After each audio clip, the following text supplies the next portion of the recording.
I'm Dane Placco, live at 41st and Kedzie on the southwest side, where Congressman Chuy Garcia will be holding his election night event in the building you see behind me. However, right now that building is locked and there's nobody inside and no sign of the candidate for the time being.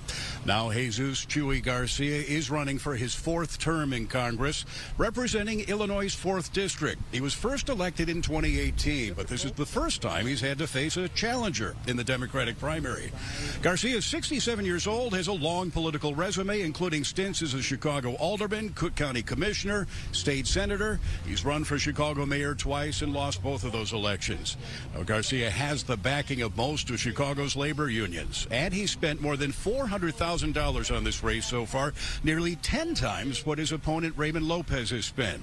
Now, 2 years ago, he won this district in the general election with 68% of the vote, but the district boundaries changed after the 2020 census, reaching further into the suburbs where the voters are a little more conservative. Garcia is very much a progressive Democrat, supporting the sanctuary city designation for Chicago, and he's accused his opponent of fear-mongering over the migrant crisis. Now, we're told the doors here will open at 7 o'clock this evening, and in addition to Congressman Garcia, we are expecting a large number of the Hispanic candidates in some of the down-ballot races to be here as well. Live on the southwest side, Dane Placco, Fox 32 Chicago. And I'm Casey Cronus, also live on the southwest side, where 15th Ward Alderman Ray Lopez, as Dane mentioned, is looking to unseat U.S. Congressman and incumbent for the office, Chuy Garcia, to represent the 4th Congressional District of Illinois. Lopez will be joined by his supporters in the next hour or so at the Twisted Shamrock Pub in the same neighborhood where he was raised. Now, Lopez this morning made one final push on the campaign trail to secure votes in a primary that has seen significantly low voter turnout. Lopez greeted CTA riders at the Orange Line's Western Avenue station bright and early today before making other stops around the district. If he succeeds in ousting Congressman Garcia, Lopez says he will bring, quote, common sense back to the 4th District, unquote, a campaign slogan he's been using since announcing his candidacy last fall.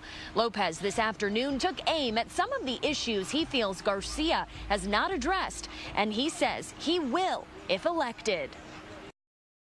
We've had a migrant crisis hit the city of Chicago and many of the suburbs, and he's been nowhere to be found.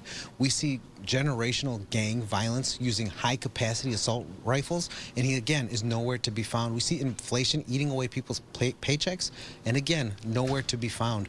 We need someone who is out there fighting with the people, fighting for these issues, and can articulate what they are so that we can start working with not only with the Democrats but with Republicans to address them. That's what people want to see. That's what people want to hear, and that's what I'm going to deliver. Lopez says he is feeling excited, optimistic, and confident for tonight's numbers to start coming in. The doors here to his watch party will open to the public at 6 p.m., exactly 1 hour before the polls close. Reporting live on the city's southwest side, Casey Cronus, Fox 32, Chicago. Cook County voters are also being asked to fill a seat on the state's high court. It's a race that puts racial politics in the spotlight. Justice Joy Cunningham, the second black woman on the Illinois Supreme Court, is being challenged by appellate judge Jesse Reyes, who aims to become the court's first Latino justice. Cook County gets 3 seats on the Illinois Supreme Court.